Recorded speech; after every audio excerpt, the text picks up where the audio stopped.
All right, good morning. Good morning. So I'm guessing we'll probably have some stragglers. If not, we're going to have a really great conversation amongst us. So the extra mic is there if we want to grab that. Um, so today is February 2nd.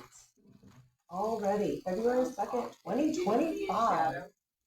Oh, I don't know. It is Groundhog's Day, isn't it? We don't know. Did he see his shadow? Are we in for 6 more weeks of winter? Oh, so yeah, okay. So Groundhog saw a shadow this morning. Doesn't count here. Do what? I said it doesn't count here. Don says it doesn't count here, so don't worry. All right. So this morning, today and next week, talking about present over perfect. And so this is a book by Shauna Nyquist. And I will have to say, so the book in and of itself is not like a typical Unity book. I think as I was reading it, I was intrigued by the title. I was intrigued by the fact that Brene Brown had done a foreword, and I was like, oh, okay, usually whatever Brene is endorsing, I also kind of like get in alignment with. And so I started reading, and I very early on, like I'm just giving you in case you pick it up or whatever, just know that for Shauna, she is talking about a more traditional version of God and has a more traditional theology as she goes through. But I think what I resonated with in reading this and why I was like, oh, this would be a really good conversation for us on a Sunday morning is I resonated with her journey of finding that that need to come back to the now moment and to sift through all of the things that were no longer serving her, supporting her, her soul, really.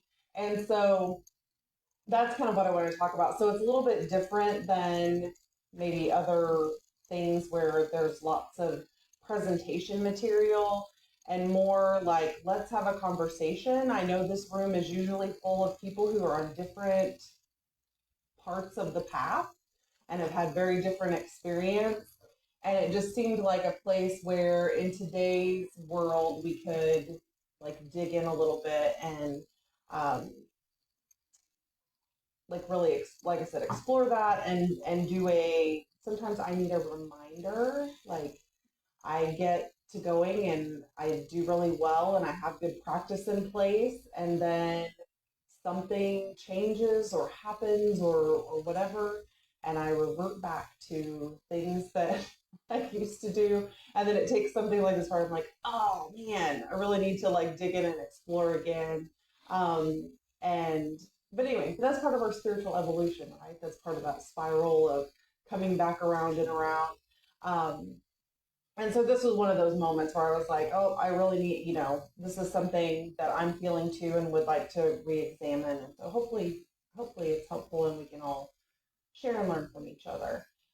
So Shauna talks about how, like, she begins the book where she's actually, by many definitions, she's like hit success, right? So she's written some other books and she's had some talking engagements, and people are booking her to come talk places, and they're booking her to come be part of things, and they're asking her to write articles, and they're wanting her to write more books. And so, and then she's got things going on, leadership things going on in her personal, more like her personal spiritual life as well.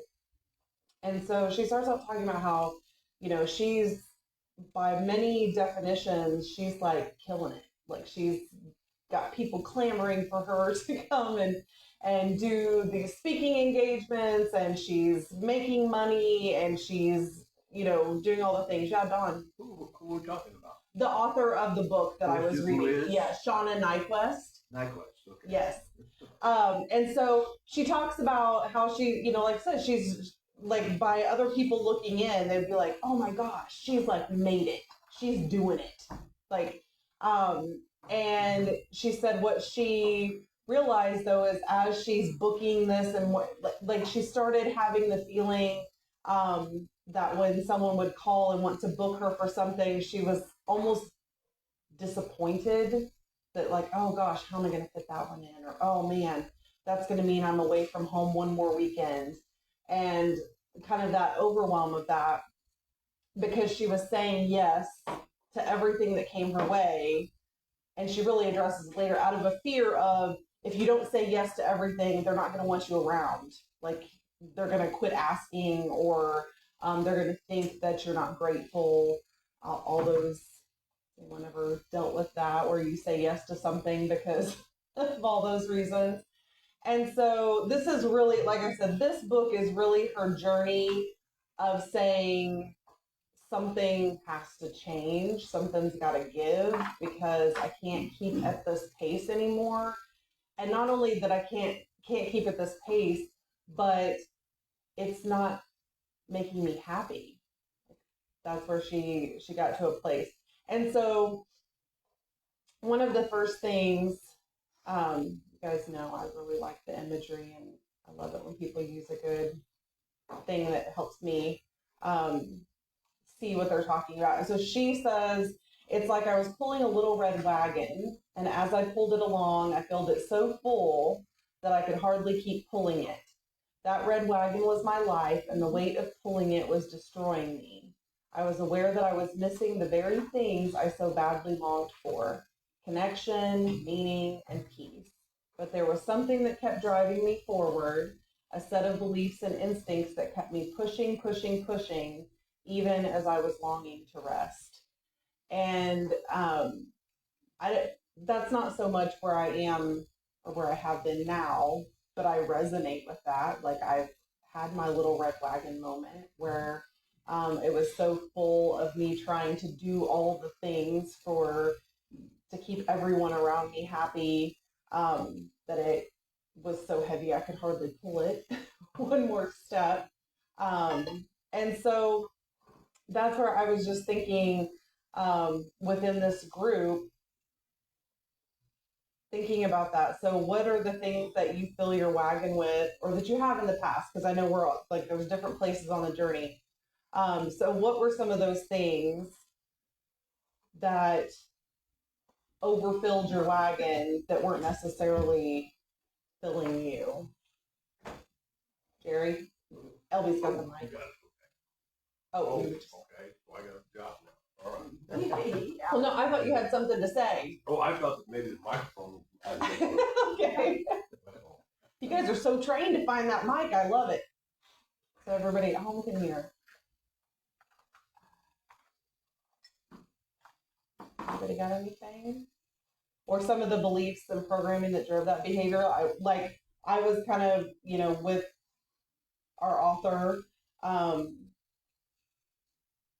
some of those beliefs, like I intentionally or unintentionally was brought up to think that keeping others happy around you was kind of like the goal or the purpose of life. Like that was my lot in life, was to do all the things that would keep people happy. And there was a part of that I got a lot of, like I found a lot of purpose in, but then there's like a tipping point where you're giving, giving, giving, and if you're never filling for yourself, you can't give from an empty cup. And so there became a moment where instead of feeling joy in helping others around me, it was like obligation and heaviness. And so finding that balance was something that I've had to work through many times. Yeah, Wendy. Well, no.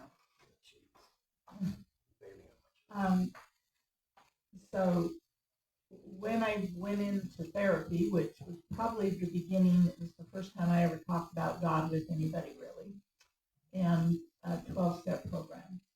And the only reason that I went into those things, the only reason that I took a next breath and didn't just leave this world was so that I could learn how to get well from this stuff so that I could help my sisters and help my family.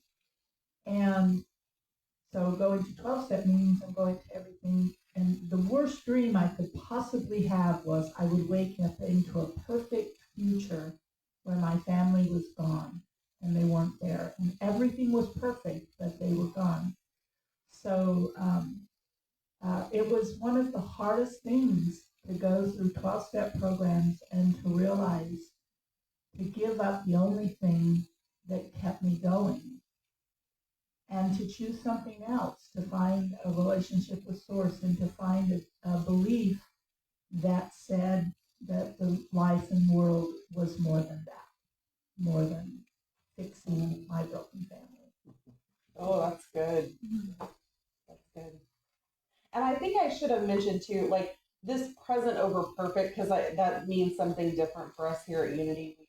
We recognize that we're all perfect creations and perfect expressions of the divine. Her use of the word perfect is more of that like image that everybody sees, like trying to be the image that when someone says, "Oh, you just have a perfect life. You're doing everything right." And so that's the present over perfect. Like she was striving for that perfect picture of everyone thinking that, like getting caught up in that, that you're going to have a good life and that everything will be great when all the outside forces are in alignment and everyone can look at your life and see all of that working for you. So it's not that that you have to choose between being present, like present as we would define it, because we would say we're present and perfect. But yeah. Well, I know one of the things I'm still sort of dealing with is I bought a house that was just a disaster. And I guess that I basically gave the impression that I didn't want people to come visit me until it was together. Mm. And part of that was, when you have a table saw and a saw and a circular saw in your living room, when you walk in the front door, it's like, hello. But I just learned, that people thought that. And I was like, no, that's not my intention. But I finally got to the point where there's enough finished that I'm starting to make efforts to invite people over. But I'm still, and I have this huge yard, 6/10 of an acre, that needs to be together when I invite people over. And so I am just in the process of getting over that. My house and my yard has to be perfect. I mean, it just has to, it is an issue, and I'm still working with it. Yeah, I can resonate with that so much too. Like, because there's this idea, and it's programming, it's our culture. That's a whole, there's jokes about it. There's videos about, like, people talk about the cleaning for company that, I just saw one yesterday that, is one of the guys that does videos on like ADHD and how he manages, and so the video is that his friend calls and says, "Hey, can I come over and see you?" And he's like, yeah, like, how long is it going to be till you get here? And he's like, "Oh, I'll be there in about 30 minutes. And then it's him calling back and he's like, "Hey man, where are you? It's been 45 minutes. I thought you were headed this way." And he's like, "Oh, you crack me up. Every single time we do this, you forget that you told me once a month to call you and tell you I would be there in 30 minutes so you would clean your house." And he's like, oh man, yeah, I did do that. Thanks, it's all clean now. And so it's just that idea that, like, we won't do it for ourselves. Like, we'll just deal with something, or we'll be okay, like we're okay with it for ourselves. But if we think someone else is going to come see it, then we scurry around, or we think it has to be perfect. But then what we're actually doing is sometimes keeping ourselves from having a connection that we deeply desire, of having people visit us. But anyway, yeah, it's so crazy. You know, it is funny because when I can remember when my kids were little, I had boxes in the eaves underneath my house of where I had picked everything up in the living room and put it in a box. And if I missed it, I'd go find it. But if I didn't miss it, it would be there. And when I moved, there were, you know, probably 10 boxes of stuff that I cleaned out of the living room. Yes. And so, yeah, that has been, it has been a pattern that I don't do so much anymore. But yeah, I can see that. I saw something the other day, they called those doom boxes because they're doomed to be forgotten forever. Like we shove stuff in a box or a bag just to get it out of our way because we're cleaning for company or whatever, and we shove it in a closet and it's doomed to be there forever. We might find it 10 years later when we're cleaning out that closet. Yeah. Dee? I was a real people pleaser. I was codependent. I had no boundaries. I didn't know how to set boundaries. I guess I wasn't even aware there were boundaries that you could set. But it got to being like a rat on a little wheel. Mm-hmm. It's better now. Yeah. Candace, did you have something? Yeah, the past few years I've acknowledged and been trying to work out of filling my wagon with too many things, because I've realized that somewhere along the way I've picked up the idea that since I have an autoimmune illness and there's a lot of times where I can't do what I feel is enough, that I'm somehow trying to like atone for that. So like just take, because I have the if not me then who, if not now then when, and like I just like run and run and run and spin my wheels and add more things. And last year there was kind of a breaking point with it, and I asked my husband for help with throttling my obsession with more. I gotta do this for these people. I got like just keep going, and it's not even from a place of people pleasing, which I found odd because like, well, that's pretty normal, but it's not even that. It really is just trying to do as much as I can whenever I feel okay, and then hurting myself because I'm doing too much, trying to atone for being sick and being ill and not doing what I think is enough. Mm-hmm. So I'm trying to reframe that and wish me luck.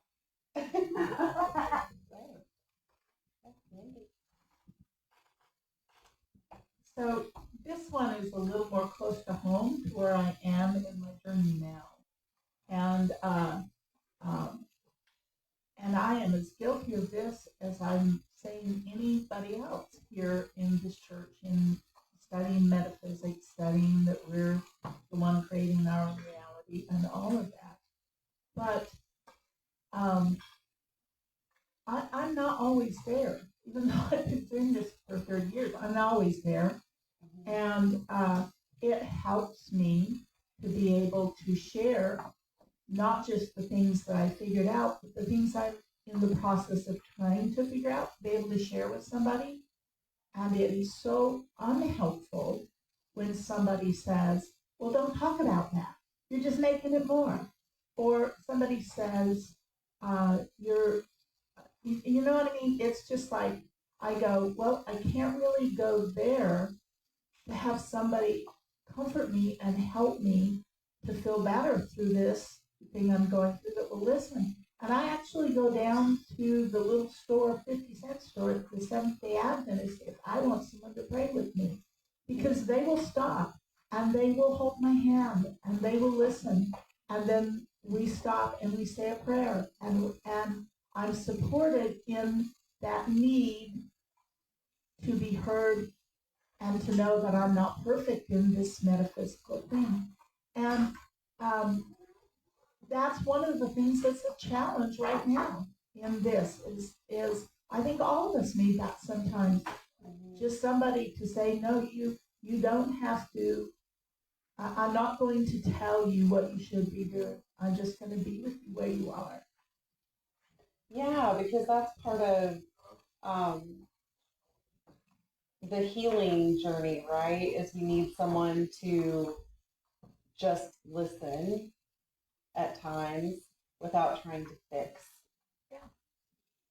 And that we as a culture are seemingly very uncomfortable with that, of just holding space for each other. Or oftentimes what happens is when someone's sharing something that they're going through, like it probably brings up something for the other person, and their discomfort creates the state where they're like, oh, well, like what's one of the worst things you can, when someone's telling you something that they're going through, well, at least this isn't happening. Like it's meant to be helpful, but it's not true empathy to say, well, at least it's not this, or there's other people that have it worse than you.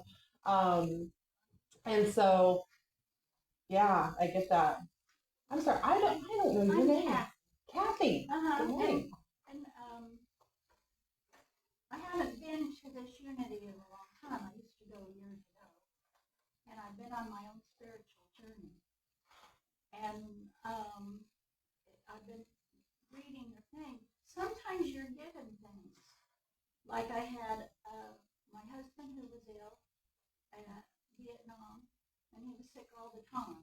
I had, got to the point that I was afraid to leave the house because I might find him on the floor. Also, I had living in the house with his father who had dementia, and I was working a full-time job.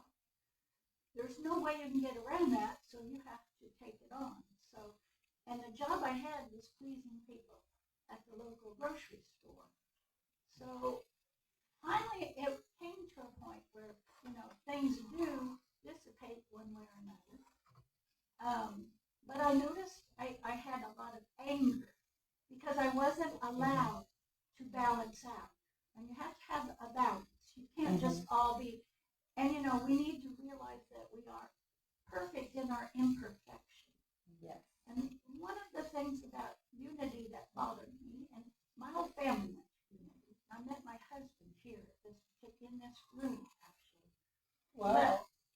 Was that it was all positive. Positive, positive, positive. And life is a balance of positive and negative. And I'm drawn to nature to look at answers and see how nature, because that's where God is for me, is in nature. And so nature has positives and negatives. So you have to take both, and you have to give yourself time. And I also noticed that in our society, other societies are totally different, but our society thinks that you've got to be successful, you've got to be perfect, you've got to look like a magazine with your house and your car and your home. That's not real. That's not real. You have to get real with yourself. You have to listen to your intuition, to the God within that says, hey, it's time for you to take a breather. You don't have to please. In fact, people don't. You can't make people happy. People have to make their own self happy. Yeah. You can be there for them. You can listen to them. You can hug them when they need a hug. But they have to make their own happiness. Yeah, we can hold that space of being the listening ear, but yeah, we can't actually change what their internal thing is. And that's, Shauna talks about that at one point too, that here she was, running around, doing things for people, and then getting really resentful because then people just expected her to take care of things.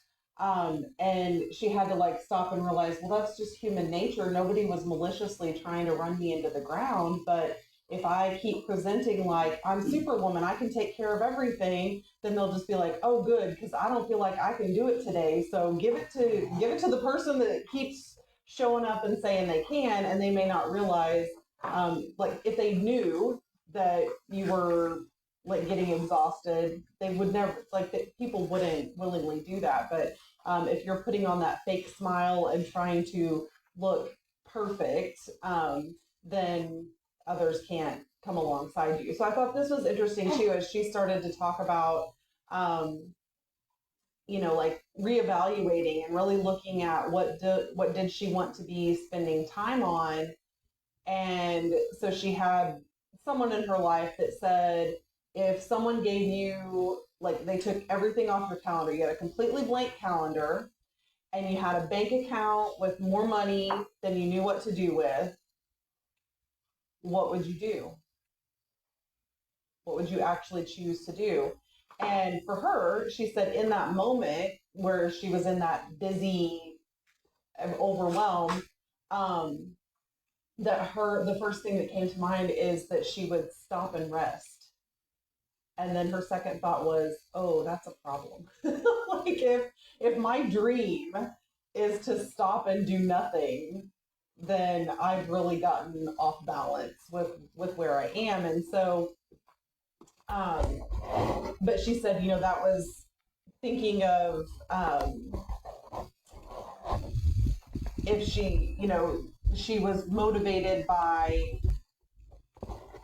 keeping up with the things that were on her calendar and wanting more money in her bank account so that she could support her family and all of that. And so thinking of, okay, you don't have any obligations on your calendar, and there's more than enough money, all the bills are going to get paid, your family can have everything they want. She's like, I would just sleep. And then she was like, wow, my life's really out of balance when if the seemingly perfect circumstances presented where you can do anything you want, if my only dream is to isolate myself from everyone that I love and sleep until I don't want to sleep anymore, then it's really wonky. And she talked about, she said, I don't operate in later, and I've always been proud of that, but look where it's gotten me. Stuffed, exhausted, wrung out, and overscheduled to the point where even things I love to do have started to sound like obligations, and all my deepest desires and fantasies involve sleep or just being left alone. Yeah, LV. Okay,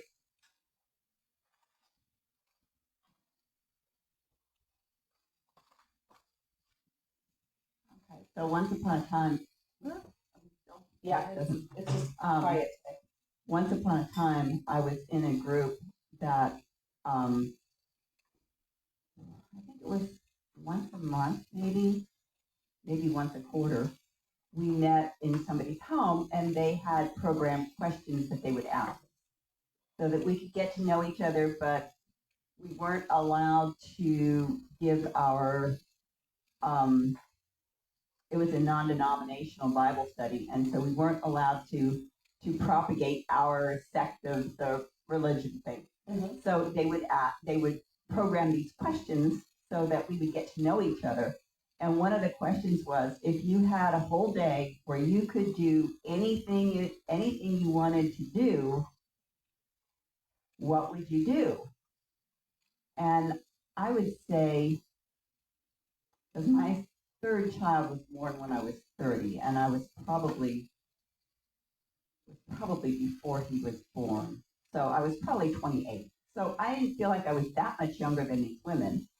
But they were like, well, I would take a bath, or I would do my nails, or, they all had young children, I think.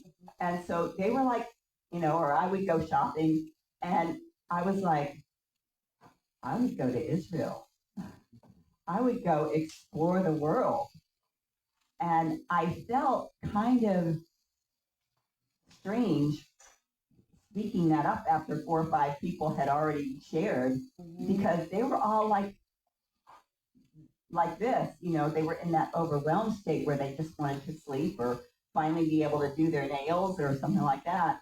And I was like, I would go, if I could be anywhere and do anything, I would be in Israel looking at, at what was there. And it's such a contrast to where they all were, but they were like where she was. And even though I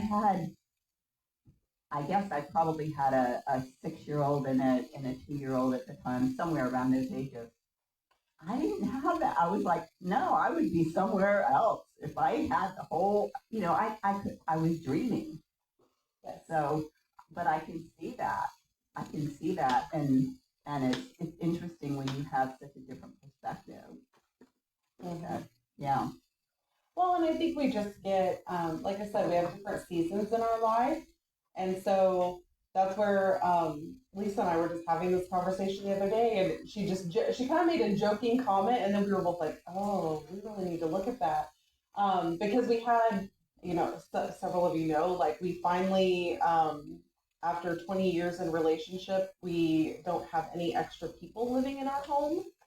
And so it's like this strange transition of trying to figure out, oh, when we're not obligated to other people in our space, what do we want to do with our space? And how do our conversations shift? And so we had a moment where there was like nothing really going on. We were having a conversation, and then she jokingly said, she's like, we used to have conversations. She's like, when life was even busier than it is now, we used to take every opportunity to have these conversations about like our greatest hopes and dreams, and we would vision for things that we wanted to see. And she's like, and now we're talking about like grocery lists and home repairs, and and she goes, what happened? And she just like jokingly threw it out there, and then we both just sat there for a minute. We're like, yeah, we gotta work on this. Like, because we used to have like these big, like, if we could travel, if we could just pick up and get on a plane today, where would we go? And what would be our top 3 destinations? Or we would have these like big, robust conversations about that. But like all the little obligations of life, like kind of just piled in. And not that we're like overwhelmed with it, but it just became the routine and like knocked us out of this routine of dreaming big and sitting in the vision of like fun connection activities that we could do. So that's something we're working on now, is getting back to having those fun conversations. Jerry, did you have something? Or Brenda, you have something? One of my machinist blacksmith friends, he said some of his friends that he knew was doing the same kind of work that he was doing. And he said, one of them said, I got all the money I need and everything, but he said, I'm still going to keep doing machine shop stuff, because he said, some of my friends said, you stay home and sat in that chair. He said, in 6 months you'll be dead. So he said, I'm choose just to keep doing what I was doing. He said, I got a lot of projects that I can dream up of doing. And he said, that'll keep my body active. Yeah, and then that creativity is like your connection, right? Like Lisa just, I don't know, she won't mind. She did that yesterday. We were sitting in, anyway, I'm going to have to talk to Carolyn Clark because she keeps recommending shows that we end up binge watching. She has really good taste in reality shows and other things. If you need any recommendations, talk to Carolyn. But then it's going to suck your time because we'll get stuck in them. But anyway, Lisa, yesterday, she was like, I'm going out into my garage and I'm going to build something. She's like, I don't know what I'm going to build yet, but I'm going to go out and do a project, because just needing that creative connection time, like that's her meditation, is to go out and like plan a project and then get wrapped up in creating something out in the garage. So she's got some secret project going on out there. I don't know what she was looking at. I may end up with a new planter, because that's what she was looking at. But those things like that, like being, some people would say like, oh, why would you keep working? But if that is like your creative, like meditative connection, then why would you want to give that up? I was hearing people saying having all these dreams to do other things, to go places, or,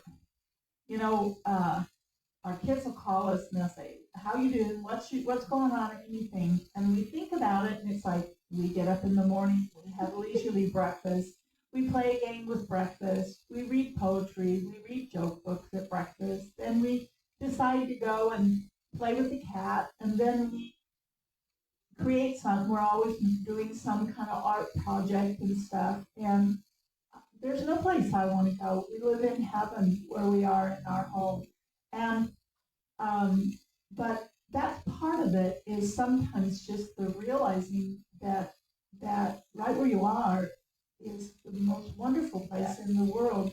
It's just changing your perspective of it, or just appreciating it. And there's nothing on my to-do list to create. I'm already creating it.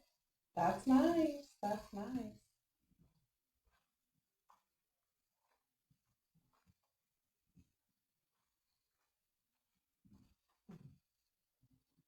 I'm always amazed that when people win the lottery, they have all the money they need if they choose. And when people do choose to keep doing what they've been doing, then you know that they had already found their happiness then. And it could be in anything, any occupation that they have, any work that they have. And that's not to take away from people that would quit their job and maybe do something else. But so many, I think it was, if I read this right, I think more than half the people end up going bankrupt after they do win the lottery, because I don't think they really know. And so they end up thinking that money is going to buy them happiness. Yeah. It really doesn't turn out that way. But the second thing I want to say is, when I was 30 years old and I was had stage 4 cancer and told that my chances were not great. And then when everything became great, I really saw life in a different light. And it was like, do what you want to do now. Because nothing is guaranteed in this life.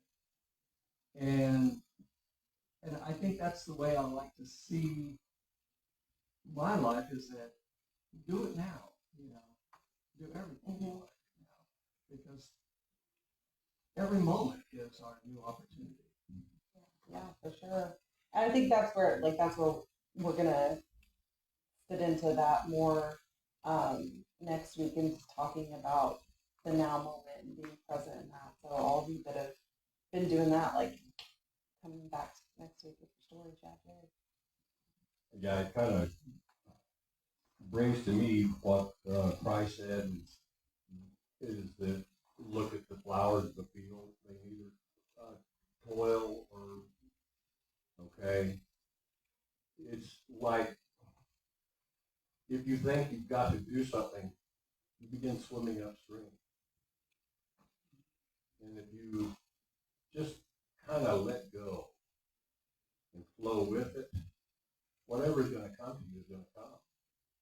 It has no choice but to come. And so that's where a faith in what is and what will be is where a person needs to come from. It's so hard for us to try to, because I've beat myself up. Who hasn't? And from one week to the next, it just gets better for me. And that's all I know. And the more I see, the more struggles of people that I see around me, the more I wish I could help. But I can't. Because there's no one in here that does not already have their own answers. I can pat them on the back and say, wow, you're doing a good job. Go, you've got the answer. Okay. But there's nothing I can do.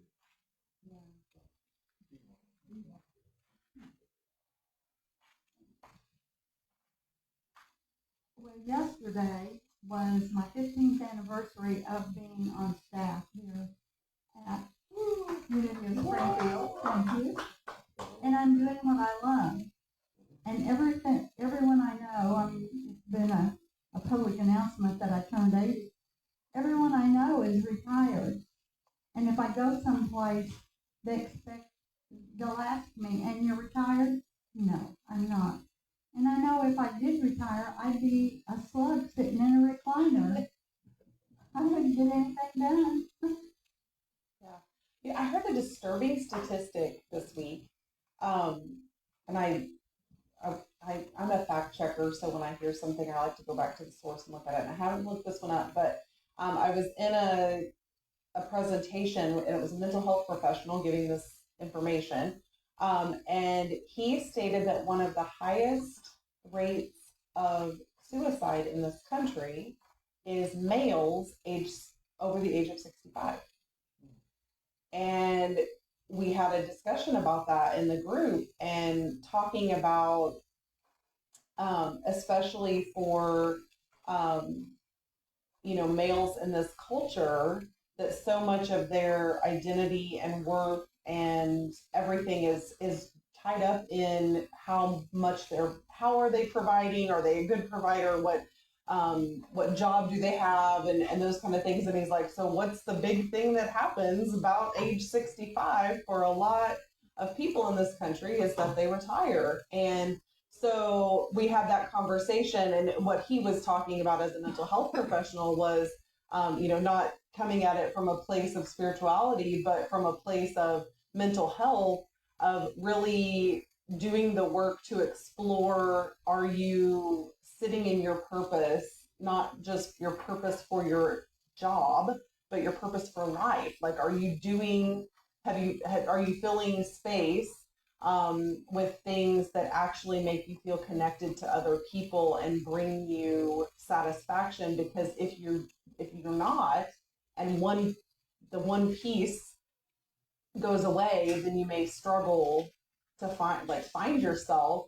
And we also talked about, like the neuroplasticity of the brain it still is there, but as we age, it's a little bit harder for us to learn new things at times, to build the neural connections, not to learn new things, but the brain's a little slower to build connections. It gets a little set in its ways at times. And so he was saying, if you haven't done that work and figured that out before you're 65, 70, well, then it may take you a little bit longer, and some people aren't willing to put in that time of that. It was just an interesting conversation, because I wouldn't have thought that would be one of the highest demographics. I think Joe Dispenza says that by the time you are 35, a large percentage of the things that you do, you have automatically programmed your body to do. And so you have a part of mind cell in every cell in your body, and it gets programmed to do certain things. And so one of the big things he does in his workshop is to work on reprogramming that so that you become aware. Mm-hmm. Because it's if we're not aware and we're not living in the now, then we're on automatic. And so when you're on automatic for so long, you don't even know how to be aware. And so when you get to be 65, you have been, for 30 years, you've been on program, and all of a sudden your program switches and you really don't know what to do with it. But if you are in a place like Unity, where you are constantly growing and learning, then you're in a whole different arena. And so I think that's an encouraging thing for people to realize, is that pattern does not have to happen. What a healthy mind is and I'm reading Ken Wilber, and he says you need to work on your body to keep it fit. You need to work on your mind to keep it fit. You need to work on your soul to keep it fit, and you need to work on your spirit to keep it fit. And he talks about that, and if we're working on all of those, but the majority of people, they think learning is what they do until they get to 12th grade, or they get to, graduate from college. and then they get to stop learning. And that's a society thing that we're programmed to that needs to be changed all the way across the board. Yeah. Well, I graduated from high school in 1971, and there was nobody even heard of a PC or a laptop back then. So, Hold it up to your mouth. so now that I taught myself how to use a computer, and now that there's some Facebook groups that I'm on now, and there's one that's on 86 Series International Tractors. And those people, Of course there is. and those people on there all the time asking questions about certain things, how to fix certain things on these tractors.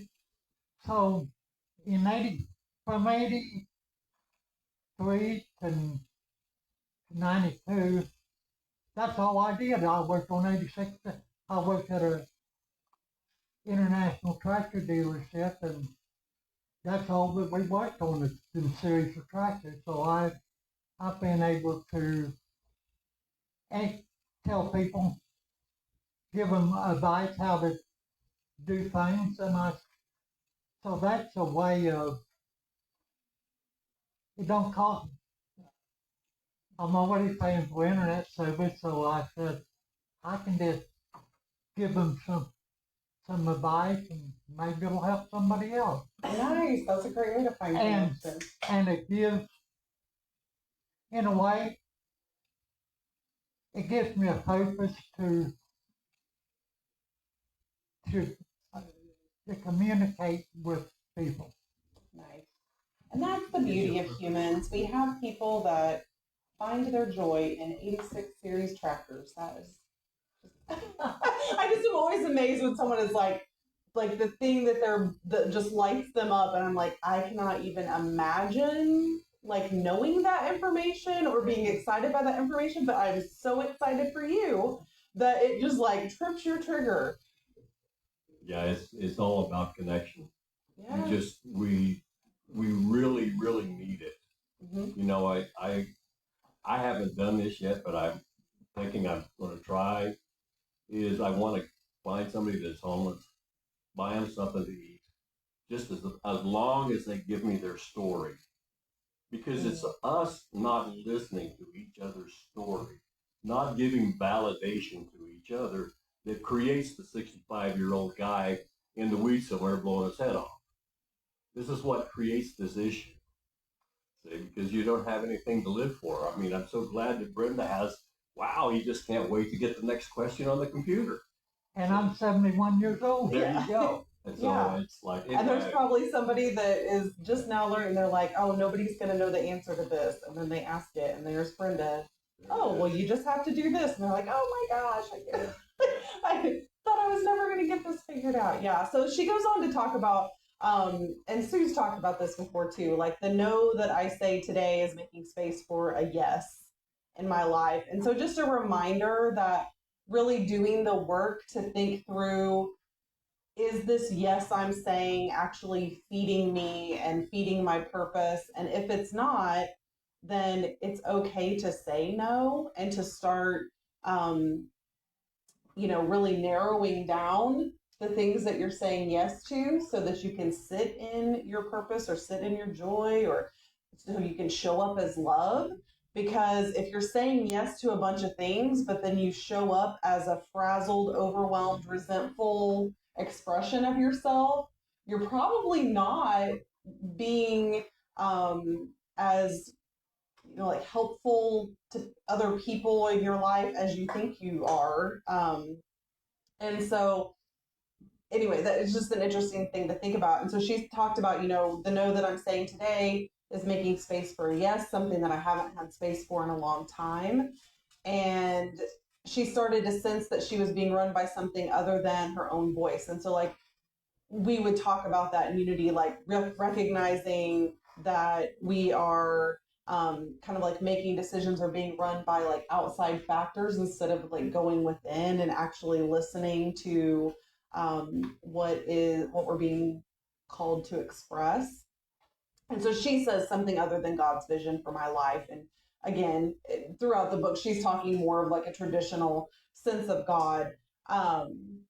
But she talks about, like, and she goes, and then I started to talk about it, but mostly keep doing things the same old way that I had been doing them out of habit or fear or a crazy sense that one more thing, one more time, it'll be fine. Just I'll do it one more time and then I'll change.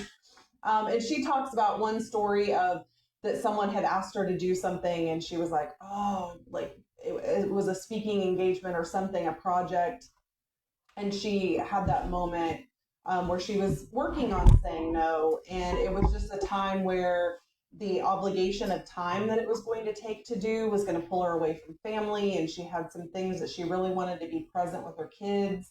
And she was, just really wrestling with it. And she said her intuition was telling her it's not the right time for this project. It's gonna pull you away from the work that you've been doing. But she had that old stuff come up that was like, oh, but what if they never ask you to do anything again? You're really going to disappoint them. People are counting on you. And so she said she just like agonized over the decision, but that at some point, and we would call this like that peace within, right? That she just had this like feeling come over her, and it was like, no matter how it turns out, you have to say no to this project. And so she said, she crafted, it was something that she could send an email back to the person, and she crafted this email. It was just like, I so appreciate you thinking of me. Here's what I've got to stay true to right now. In the future, if something else happens, I would love to explore it, but I'm just having to take time for me and my family right now. And anyway, and she's like, and hit send and thought, oh, just like wrecked my professional life by saying no to this thing. And then she said the beautiful thing was within a day, she had a response back that said, hey, we totally get it. Everybody's got to do it. You got to do what's right for your family. And even though you don't want to do this project, we've got some other things we're thinking of in the future, and we're going to reach out to you about those in a couple months. And that then they did. And so she's like, it was one of those like reaffirming, like, it really is okay to say no. And the whole world's not going to hate you and stand there and point fingers at you and be like, I'm never going to ask you ever to be part of anything I'm doing again. And so sometimes those no's feel really scary because we're having to break a habit, or we have that fear of rejection, or whatever is going on, or that sense of obligation is so ingrained that it's really hard to break the cycle. Yeah, Wendy. I just wanted to say that sometimes your energy can be so strongly conditioned to certain circumstances and people that sometimes when you say that no, it's not going to be pretty. Mm-hmm. And if you have conditioned the world to not respect you and to not be nice, I mean, I've had some times where when I finally have said no and even done it nicely, I've got a lot of backlash for that. So but it's okay to still say no, even if others aren't happy. Great point. That sometimes we're going to say no, and it's going to feel like we got shoved off in the wilderness, right? Yeah. My answer is always no. And then if I come back to do it, well, I change my mind. Because right off, I've already set the groundwork. It is what it's going to be. I'll just deal with it, and they will too. Interesting, yeah.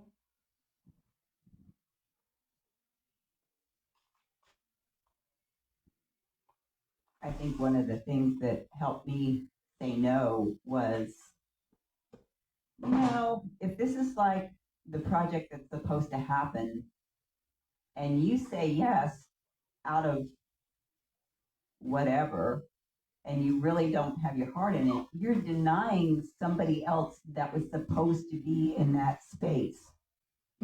because if it's a project that's going to go on, then it will draw the right person to it. And so if you say yes and do it half-assed, then you're denying somebody else. And that helped me to be able to say, oh, well, I don't feel right about this, but I will definitely open up the space for the right person to be able to fill in that space. And that has helped me to be able to allow the energy to flow in a different way, because it's not where I need to be, but it's not that their project isn't right. It's just that I'm not the right person, but I'm going to allow that energy to flow to become that right person. And so sometimes if you can convey that to people, then they start looking somewhere else, and it all comes together. We just have to, it's trusting the universe to provide what's needed without it having to be you. Right. I can't remember the author, but the book is called Big Magic. And she talks about that like, if all the ideas are divine mind and divine ideas, and they're wishing to express, like, the idea is going to keep flowing until the right person catches it and manifests it and expresses it in this. So, yeah, so you can say, oh, that one's not mine, and allow it to move on to the next person, and feel more at peace with that like, even though you are a very important expression of the divine, like, I, as this human expression, I'm not the only one in the entire universe that can make whatever happen if it's truly wishing to express.